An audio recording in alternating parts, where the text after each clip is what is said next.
ភាសាជាមួយលោកត្រាំខណៈបទឈប់បាញ់រវាងអាមេរិកនិងអ៊ីរ៉ង់បានចាប់ផ្ដើមពិភពលោកកំពុងតាមដានយ៉ាងយកចិត្តទុកដាក់ចំពោះដំណើរទស្សនកិច្ចដ៏មានសារៈសំខាន់បំផុតមួយនៅក្នុងប្រវត្តិសាស្ត្រទំនើបនៃអង្គការ NATO អគ្គលេខាធិការអង្គការ NATO លោក Mark Rutte ក្រុងនឹងធ្វើកិច្ចចរចាទល់មុខគ្នាជាមួយប្រធានាធិបតីអាមេរិកលោក Donald Trump នៅសេតាវិមានខណៈដែលទំនាក់ទំនងរវាងសហរដ្ឋអាមេរិកនិងសម្ព័ន្ធមិត្តអឺរ៉ុបកំពុងស្ថិតក្នុងស្ថានភាពប្រេះឆាយ៉ាងធ្ងន់ធ្ងរមិនធ្លាប់មានជំនួបកម្ពុជានេះកើតឡើងត្រឹមតែ24ម៉ោងប៉ុណ្ណោះបន្ទាប់ពីមានការប្រកាសដល់គល់ភ្ញាក់ផ្អើលអំពីបទឈប់បាញ់រយៈពេល2សប្តាហ៍រវាងសហរដ្ឋអាមេរិកនិងអ៊ីរ៉ង់ដែលជាការផ្អាកបណ្ដោះអាសន្ននៃចំនួនយោធាដ៏តានតឹងដែលបានបង្រួនដល់ស្ថិរភាពសកលលោកនិងសន្តិសុខធម្មពលក្នុងរយៈពេលប៉ុន្មានខែចុងក្រោយនេះដើមចំនៃភាពរកម្មរករវាងលោកត្រាំនិងសម្ព័ន្ធមិត្ត NATO បានកើតឡើងដោយសារការខ្វែងគំនិតគ្នាយ៉ាងខ្លាំងលើបញ្ហាអ៊ីរ៉ង់លោកប្រធានាធិបតីត្រាំបានសម្ដែងការខឹងសម្បារយ៉ាងខ្លាំងចំពោះអ្វីដែលលោកហៅថាជាការក្បត់ពីសំណាក់ដៃគូអឺរ៉ុប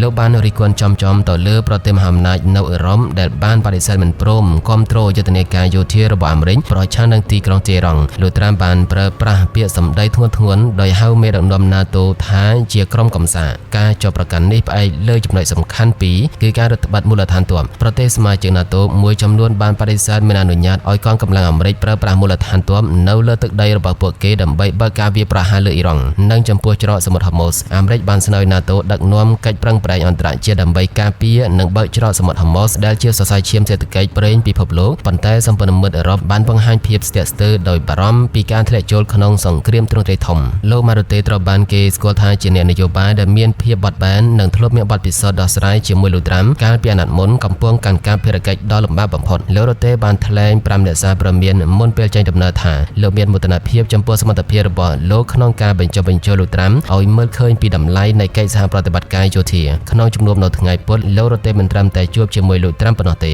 ប៉ុន្តែលោកនឹងត្រូវជួបពិភាក្សាជាមួយអិសរាជជនរឹងត្អឹងនៃរដ្ឋបាលថ្មីរួមមានលោក Marco Rubio ដែលជារដ្ឋមន្ត្រីការបរទេសនិងលោក Pete Hegseth រដ្ឋមន្ត្រីការពារជាតិគោលដៅចម្បងរបស់លោក Rutte គឺធ្វើឲ្យលោកត្រាំជឿជាក់ឡើងវិញថាអង្គការ NATO នៅតែជាទ្រព្យសម្បត្តិយុទ្ធសាស្ត្ររបស់អាមេរិកដែលមិនមែនជាបន្ទុកនោះទេក្រៅពីបញ្ហាអ៊ីរ៉ង់អង្គការ NATO កំពុងប្រឈមមុខនឹងវិបត្តិផ្ទៃក្នុងដ៏ចម្លែកនិងធ្ងន់ធ្ងរមួយទៀតគឺចំណាប់អារម្មណ៍របស់លោកត្រាំក្នុងការដណ្ដើមគ្រប់គ្រងកោះ Greenland ពីប្រទេសដាណឺម៉ាកចាំតាំងពីលោកត្រាំវិលត្រឡប់មកកាន់អំណាចវិញនៅឆ្នាំ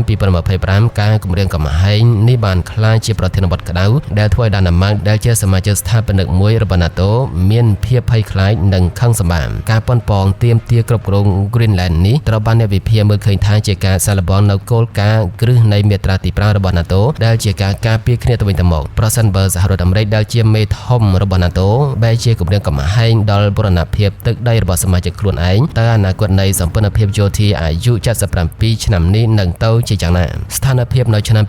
2026នេះខុសប្លែកពីអាណត្តិដំបូងរបស់លោកត្រាំពិភពលោកកាន់តែមានប្លុកមហាអំណាចច្រើនហើយឥទ្ធិពលរបស់អាមេរិកកំពុងត្រូវបានប្រជែងដោយផ្ទាល់ពីចិននិងរុស្ស៊ីក្នុងបរិបទនេះការរង្គោះរង្គើនៅសម្ព័ន្ធភាពអត្តឡង់ទិញគឺជាដំណឹងល្អសម្រាប់គូសត្រូវរបស់លោកខាងលិចអ្នកការទូតចិនខ្ពស់ម្នាក់របស់អឺរ៉ុបបានលើកឡើងថាយើងមិនអាចបណ្ដោយឲ្យ NATO ដួលរលំបានទេប៉ុន្តែយើងក៏មិនអាចធ្វើតាមការបង្គាប់បញ្ជារបស់ទីក្រុង Washington គ្រប់រឿងដោយមិនគិតពីផលប្រយោជន៍សន្តិសុខផ្ទាល់ខ្លួនរបស់យើងនោះដែរពិភពលោកសង្ឃឹមថាលោក Mark Rutte នឹងអាចរក្សាតុល្យភាពរវាងការបន្ធូរបន្ថយសេចក្តីក្ររបស់លោកត្រាំនិងការការពារសេចក្តីថ្លៃថ្នូររបស់អឺរ៉ុបចំណុចសំខាន់ដែលនឹងត្រូវជជែករួមមានមួយការបង្កើនកញ្ចប់ថវិកាការពារជាតិអឺរ៉ុបប្រហែលជាត្រូវសន្យាចំណាយលើសពី 2% នៃ GDP ដើម្បីធ្វើឲ្យលោកត្រាំស្ងប់ចិត្តពីការបែងចែកបន្ទុកនៅមជ្ឈមបូព៌ា NATO អាចនឹងយល់ព្រមលើតួនាទីថ្មីខ្លះៗក្នុងការល្បាតនៅច្រកសមុទ្រ Hormuz ជាធ្នូនឹងការដែលអាមេរិកឈប់គម្រាមកំហែងដល់ដាណឺម៉ាកលើបញ្ហា Greenland និងទី3យុទ្ធសាស្ត្រយូរអង្វែងជាមួយអ៊ីរ៉ង់បទឈប់បាញ់2សប្តាហ៍គឺជាឱកាស